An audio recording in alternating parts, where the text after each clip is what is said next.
My wife's best friend tried to make a move on me. When I rejected her, she lied, and turned my wife against me. So I exposed the truth, kicked my wife out, and divorced her. Now she's begging for forgiveness. I'm Grant, 34, commercial pilot. My soon-to-be ex-wife Brooke is 32, pharmaceutical sales rep. We were married for 6 years. This whole SHT storm started 3 weeks ago, but if I'm being honest, the warning signs were there for the past year. I just didn't want to see them because I trusted my wife's judgment. Simone, 31, has been Brooke's best friend since their college days at Northwestern. She runs operations for some boutique hotel chain downtown. Always seemed like a decent person, maybe a little too friendly after a few drinks, but nothing that raised serious red flags. Until recently. Over the past year, things got progressively weird with Simone. Started with lingering hugs that lasted a beat too long. Then came the accidental touches when we'd all go out for dinner, her hand on my thigh under the table, brushing against me when there was plenty of space to walk by. I'd shift away, make it clear I wasn't interested. She'd play it off like nothing happened. The text messages started about 6 months ago. Random SHT at first, memes, funny videos. Then they got more personal. Brooke's so lucky to have you. If I had a man like you, I'd never let him go. Always sent late at night, usually on nights when I knew she'd been drinking. I showed them to Brooke. She laughed it off. That's just how Simone is when she's drunk. She's lonely. Don't take it seriously. I started keeping my distance. Stopped responding to her texts altogether. When she'd come over, I'd find reasons to leave, gym, errands, work stuff. Brooke noticed and got irritated. Said I was being rude to her best friend. We had several arguments about it. I told her straight up that Simone made me uncomfortable. Brooke accused me of imagining things, said I was being paranoid and that Simone was just naturally affectionate. 3 weeks ago, Brooke flew to Denver to visit her mother for her birthday weekend. Friday to Sunday. I had the weekend off, planned to catch up on some house projects and watch the game with my brother. Saturday night, around 9 p.m., doorbell rings. Simone's standing there in a dress that barely qualified as clothing, holding a bottle of wine. Hey Grant. I think I left my jacket here from dinner last month. Mind if I look for it? That dinner was 5 weeks ago. She hadn't mentioned a missing jacket once in 5 weeks. But Brooke would give me SHT if I turned away her best friend, so I let her in. It might be in the coat closet, I said, pointing down the hall. Help yourself. She walked past me, close enough that I could smell she'd already been drinking. I went back to the living room, kept the game on. She spent maybe 30 seconds looking before coming into the living room with 2 wine glasses. Found it. No jacket in sight. Thought we could have a drink. Seems lonely here without Brooke. I'm good. You should probably head out. She sat down anyway, right next to me. Not on the other end of the couch. Not on the chair. Right F-king next to me, thigh pressed against mine. Come on, Grant. 1 drink won't hurt. Brooke doesn't have to know everything. That's when my radar went from cautious to full alert. I stood up immediately. You need to leave.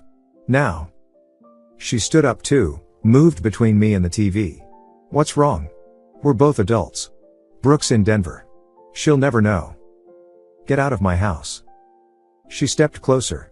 Put her hand on my chest. I've wanted you for so long. The way you look at me. I know you want this too. I grabbed her wrist, removed her hand. I've never looked at you any type of way. You're drunk and delusional. Get the F out before I call you an Uber. That's when she lost it. Grabbed my face, tried to kiss me. I pushed her back, hard enough that she stumbled.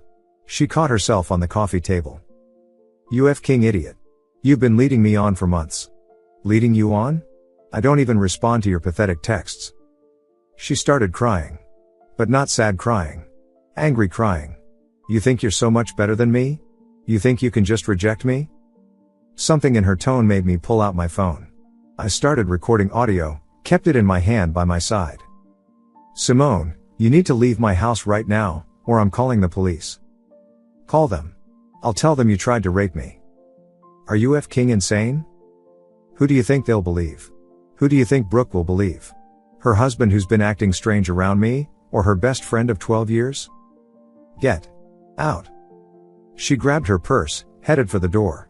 Turned back with this sick smile. You should have just F-ked me, Grant. Would have been easier for everyone. She slammed the door behind her. I immediately saved the recording to 3 different places: cloud, email to myself, and a USB drive. Then I called my brother. Tony, I need you to come over right now. Bring your phone, and be ready to record everything I'm about to tell you. Tony lived 15 minutes away. By the time he arrived, I'd already typed up everything that happened, timestamped it, and emailed it to myself. We sat in my home office. I told him everything while he recorded it. Then I showed him the texts from the past 6 months, had him screenshot them on his phone. You need to tell Brooke immediately, he said. She won't believe me. You heard what Simone said. Then what are you going to do? Document everything and wait. She's going to make her move. When she does, I'll be ready. I didn't have to wait long. Sunday morning, 10 a.m., Brooke called me. I knew something was wrong immediately. Her voice was cold, detached. We need to talk when I get home. About what? You know what you did. Brooke, whatever Simone told you. She hung up on me. I spent Sunday preparing. Called a divorce attorney buddy of mine, got recommendations for the best family lawyer in the city. Made copies of everything. Installed a security camera app on my phone that uploaded directly to the cloud. If Brooke was going to take Simone's side without even hearing me out, I needed to protect myself. Brooke came home Sunday evening. Didn't even put her bag down before the accusations started. How could you? My best friend? In our house? Is that what she told you? That I came onto her? She was crying, Grant. Sobbing. She said you tried to force yourself on her. That you've been making advances for months. I pulled out my phone. I have a recording of what actually happened. She came onto me. She tried to kiss me. When I rejected her, she threatened to lie to you. You recorded my best friend? What kind of psycho records people in their own home? The kind who's been dealing with her inappropriate behavior for months. The kind whose wife refused to believe him when he said her friend was crossing lines. I don't want to hear some edited recording. I know what happened. Simone would never lie to me. But I would? She looked me dead in the eyes. Obviously. That was it. The moment my marriage ended. Not when Simone tried to seduce me. Not when she lied. But when my wife of 6 years chose to believe her friend over me without even looking at the evidence.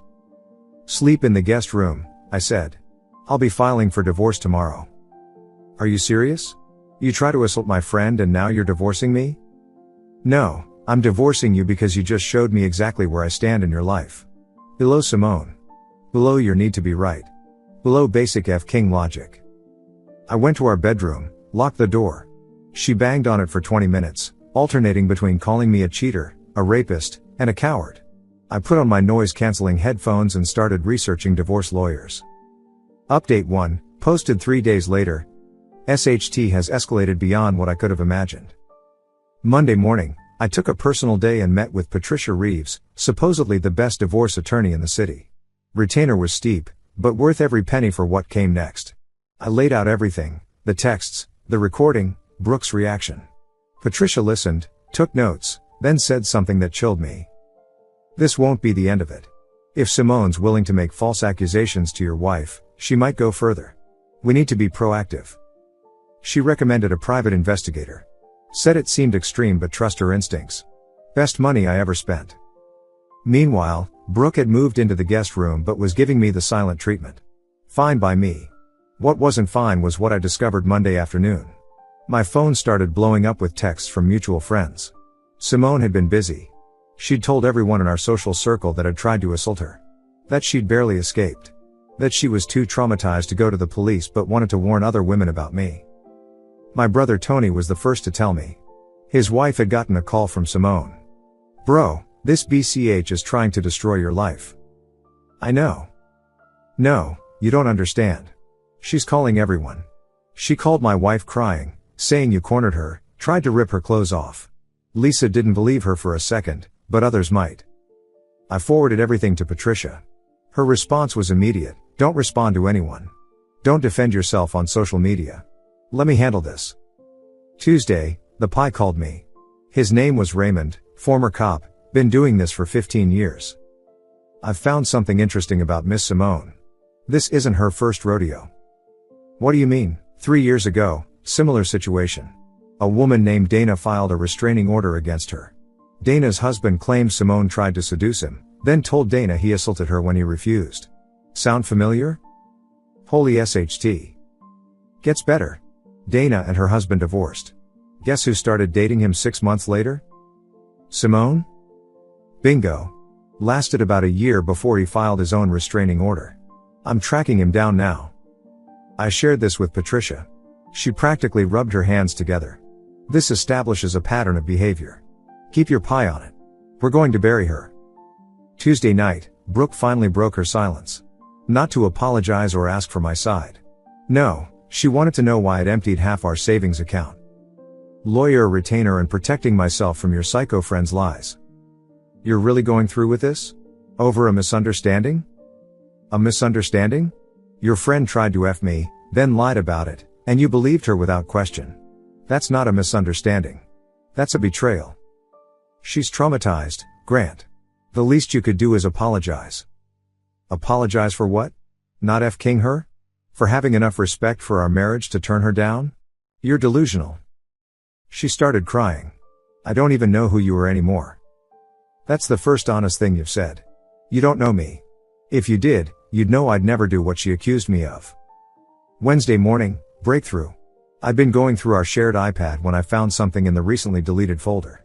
Messages between Simone and someone named Kay from 2 months ago. Kay, is it working? Simone, he's playing hard to get. But Brooke's getting more suspicious of him. Kay, good. Keep pushing. Men like him always crack eventually. Simone, and if he doesn't? Kay, then you go with plan B. Worked before, didn't it? Screenshot. Email. Cloud. USB. I sent it all to Patricia and Raymond. Raymond called an hour later. Kay is Kevin. The ex I mentioned. They're still in contact. Looks like this was planned. Why would she do this? Best guess? She wants what Brooke has. The husband, the house, the life. Some people are just wired wrong. That afternoon, I got a call from our friend group's self-appointed leader, Marcus. Good dude, level-headed, worked as a federal prosecutor. Grant, I need to hear your side. Simone's story isn't adding up. I sent him the recording. 10 minutes later, he called back. Jesus Christ.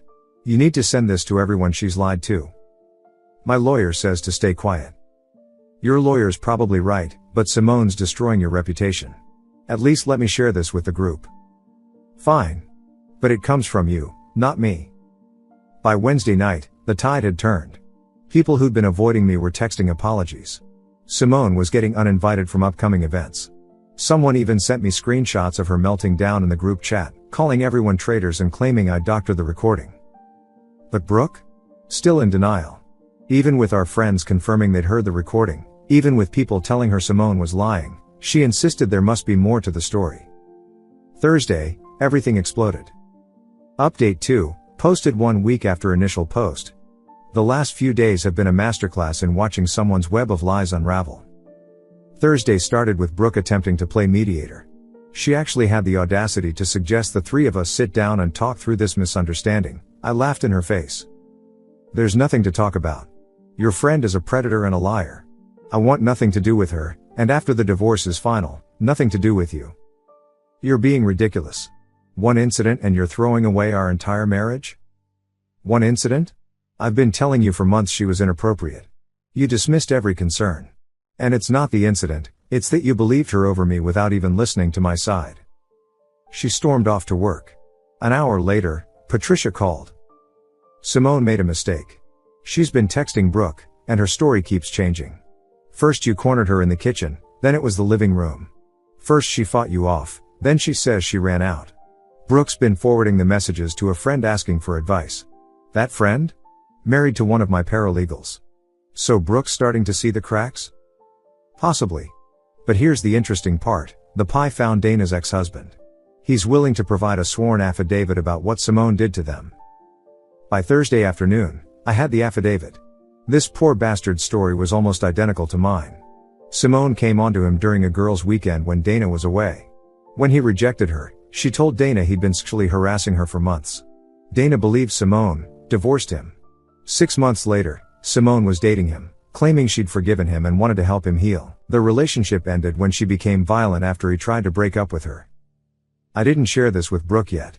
I was waiting for the right moment. Friday morning, Simone F. kept up royally. She sent a group text to 5 of Brooke's other friends, not realizing I was included in the group from a trip we'd all taken last year. I'm so scared to be alone. Grant's been texting me threats. I think he might try to hurt me. Problem, I hadn't texted Simone once since this started. Not one message. I immediately screenshot the message, then replied to the group, I haven't contacted Simone once since Saturday. Here's a screenshot of our entire text history. The last message was from her to me, 6 months ago. The group exploded. People started asking Simone for proof of these threats. She claimed she'd deleted them out of fear. Someone pointed out that made no sense. Why delete evidence? She tried to remove me from the group, but she wasn't the admin. Then she left the group herself. One of Brooke's friends, Heidi, privately messaged me, I'm starting to think Simone's full of SHT. Brooke needs to see this. I told Heidi to do whatever she thought was right. That evening, Brooke came home looking shattered. She'd been crying. For a split second, I felt bad for her. Then I remembered how she'd looked at me Sunday night, with such conviction that I was a predator. Simone's not responding to my texts, she said quietly. Imagine that. Several people sent me that group message. About the threats that don't exist. Yep. I don't understand why she'd lie about that. I pulled up the affidavit on my phone, handed it to her. Read this. She read it twice. I watched her face go from confusion to horror to rage. This has to be fake. Call Dana yourself. Her number's at the bottom. She did. Put it on speaker. Dana confirmed everything. Told Brooke how Simone had played the victim so convincingly that Dana threw away a 7-year marriage. How she'd discovered the truth only after finding messages between Simone and her ex planning their relationship while Dana was grieving her marriage. After the call, Brooke sat in silence for 20 minutes. Then, I need to talk to Simone. Do whatever you need to do. I'll be in my office. She drove to Simone's apartment. I know because she told me later. Simone wouldn't let her in at first. When she finally did, Brooke confronted her with everything. According to Brooke, Simone cycled through denials, tears, rage, and finally, admission. You don't understand what it's like. Simone had screamed. Watching you have everything. The perfect husband, the perfect house, the perfect life. I loved you more than he ever could. That's when Brooke realized this was never about me. I was just collateral damage in Simone's sick obsession with her. Brooke came home around midnight. I was still awake, reviewing divorce papers. Grant. I'm so sorry. I'm so sorry. Okay. That's it? Okay? What do you want me to say? That it's fine? That I forgive you? That we can work through this? Because none of that's true.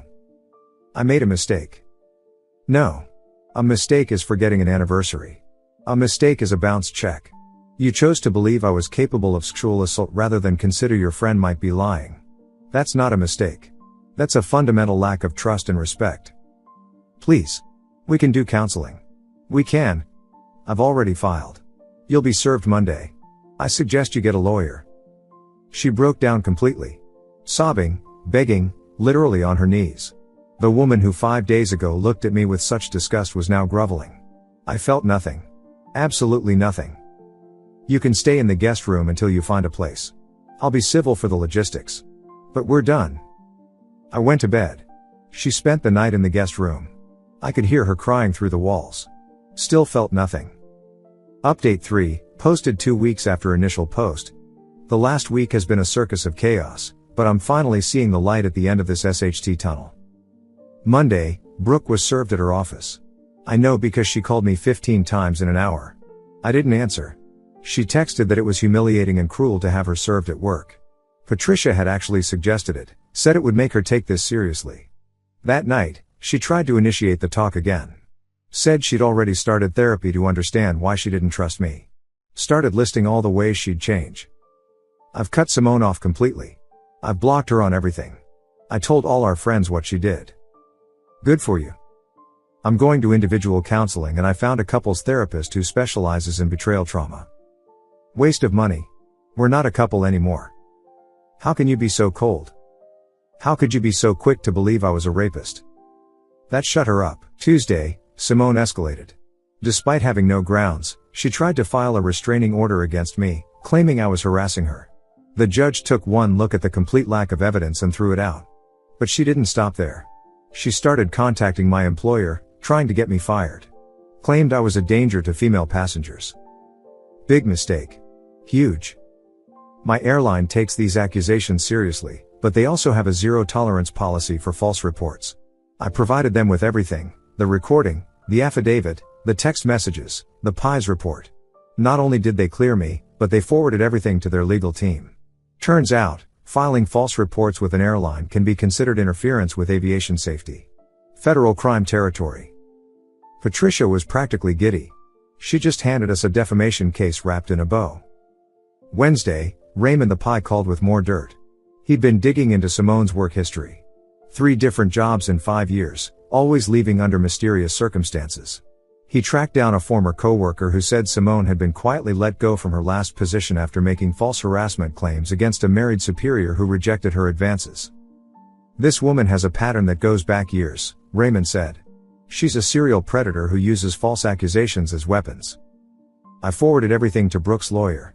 Yeah, Brooke had lawyered up, but not to fight the divorce, to expedite it. Her attorney called Patricia saying Brooke would agree to all my terms if I'd agree to mediation instead of court. I agreed, but only because I wanted this over with. Thursday's mediation was brutal. Brooke cried through the entire thing. Agreed to everything. I kept the house, it was mine before marriage anyway, kept my 401k, kept the investments. She only wanted her personal belongings and her car. The prenup we'd signed years ago made things clean. She'd fought against signing it back then, said it meant I didn't trust our love. Ironic. After mediation, Brooke asked if we could talk privately. Against Patricia's advice, I agreed. "I know you'll never forgive me," she started. "But I need you to know that I realize now what I've lost. You stood by me through my dad's death, my career changes, my depression. And the one time you needed me to stand by you, I failed. You didn't just fail. You chose her over me without hesitation. I was insecure. She always made comments about how lucky I was, how men like you don't stay with women like me. I guess part of me always feared you'd leave me for someone better. When she said you came onto her, it confirmed my worst fears. So you were so ready to believe I was SHT that you didn't even question it?" "Yes. And I'll regret that for the rest of my life." "Good." Friday, karma came for Simone hard. Remember that federal crime issue with the airline? The FBI actually showed up at her workplace. They didn't arrest her, but they interviewed her for 3 hours. Her employer, a high-end boutique hotel chain that prides itself on discretion and reputation, fired her on the spot. She completely lost it. Started sending me and Brooke hundreds of texts from different numbers. Everything from death threats to love confessions to SCD threats. We both forwarded everything to the police. They picked her up for a psychiatric hold Saturday morning after she was found screaming outside my house at 3 a.m. Meanwhile, Brooke had been staying with her parents. Her mom called me Sunday, trying to play peacemaker. "Grant, sweetheart, marriages survive worse than this. Don't throw away 6 years over a misunderstanding. With all due respect, your daughter believed I was a sexual predator based on nothing but her friend's word. That's not a misunderstanding. That's a deal breaker. She knows she made a mistake. Would you stay with someone who was that ready to believe the worst about you?" Silence. Then, no. I suppose I wouldn't. Update 4, posted 1 month after initial post. It's been a month since this nightmare started, and I'm finally ready to share what I hope is the last update. The divorce was finalized 2 weeks ago. Fastest dissolution in the state, according to Patricia. Brooke didn't contest anything. The house is mine, the assets are divided, and I haven't seen her in person since the day she moved out. Well, that's not entirely true. I've seen her plenty. She drives by the house almost daily. Parks across the street from my gym. Shows up at the coffee shop I go to every Saturday morning. She doesn't approach, just watches. It's f***ing creepy, but technically not illegal according to the police. The texts haven't stopped either. She changes numbers every time I block one. They all say variations of the same thing: how sorry she is, how she's changed, how she's in therapy, how she understands trust now. Last week, she sent a letter to my office with printed screenshots of her therapy notes, proving she's doing the work. I felt nothing reading them. That woman KLD any love I had for her the moment she looked at me with such conviction that I was a predator. Simone's situation got worse.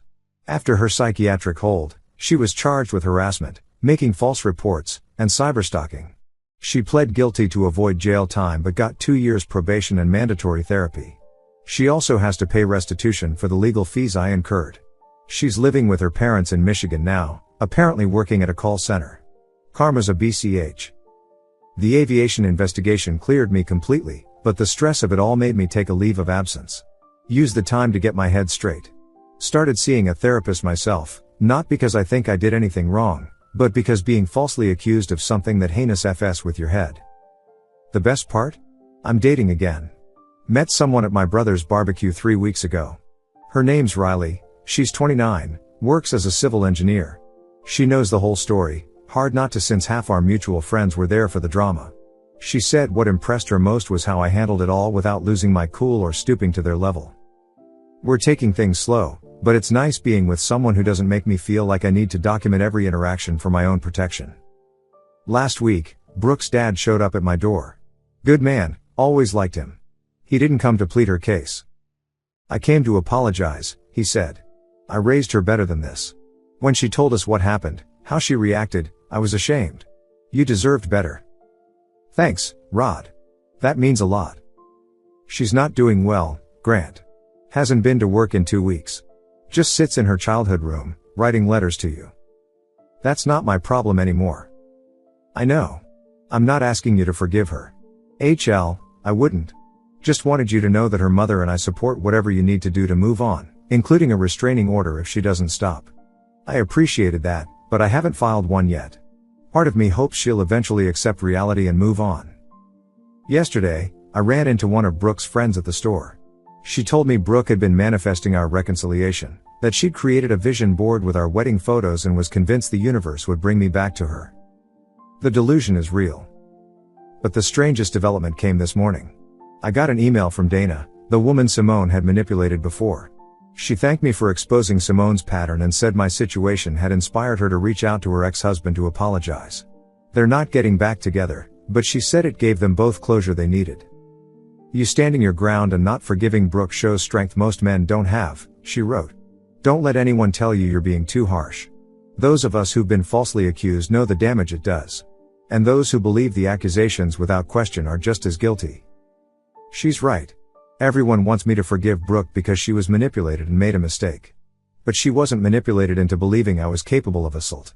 That came from her own mind, her own insecurities, her own lack of trust in who I was as a person. Final update, posted 3 months after initial post. This is my final update. I need to close this chapter and move on with my life. 2 weeks ago, I attended our mutual friend Heidi's wedding. I knew Brooke would be there. She was supposed to be in the wedding party but got demoted to regular guest after everything went down. I went anyway because Heidi stood by me during the worst of it, and I wasn't going to let Brooke's presence stop me from living my life. I brought Riley as my date. We've been together 2 months now, and things are going well. She's everything Brooke wasn't, secure, trusting, and would never take someone else's word over mine without evidence. The ceremony was beautiful. I saw Brooke across the venue. She'd lost weight, looked tired.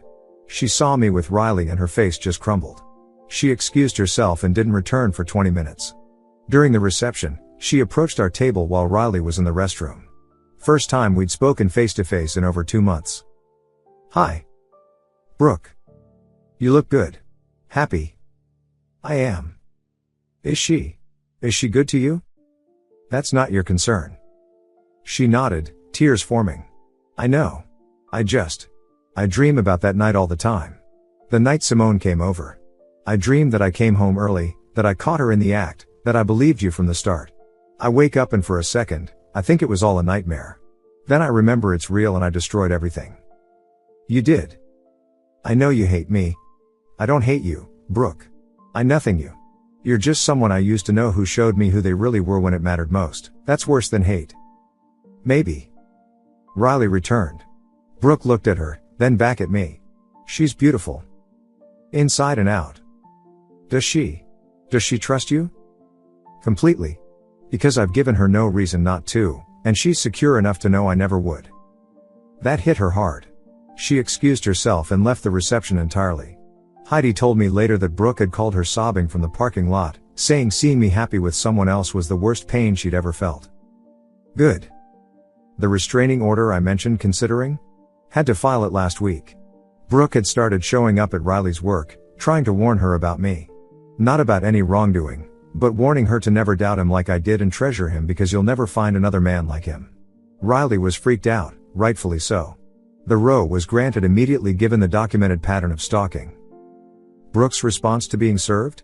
A 10-page letter delivered through her lawyer, detailing every moment of our relationship she now realizes she took for granted. How she sees my loyalty clearly now. How she understands that I never gave her a single reason to doubt me in 6 years. How her insecurity and Simone's manipulation revealed a fundamental character flaw in herself she's desperately trying to fix. Too little, too late. My therapist asked me last week if I thought I'd ever forgive her. I thought about it for a long time. No, I finally said. Because forgiveness would mean what she did was forgivable. And believing your partner capable of sexual assault without a shred of evidence, just because your friend said so? That's unforgivable. Even if she was manipulated? She wasn't manipulated into not trusting me. That was already there. Simone just exposed it.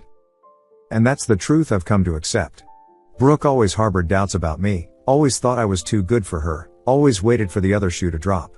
When Simone gave her a reason to believe I was exactly as she feared, she grabbed onto it with both hands because it confirmed what she already believed, that I couldn't possibly be the loyal, faithful man I appeared to be. Riley asked me once if I thought I'd ever trust anyone completely again after this. I told her I already trust her.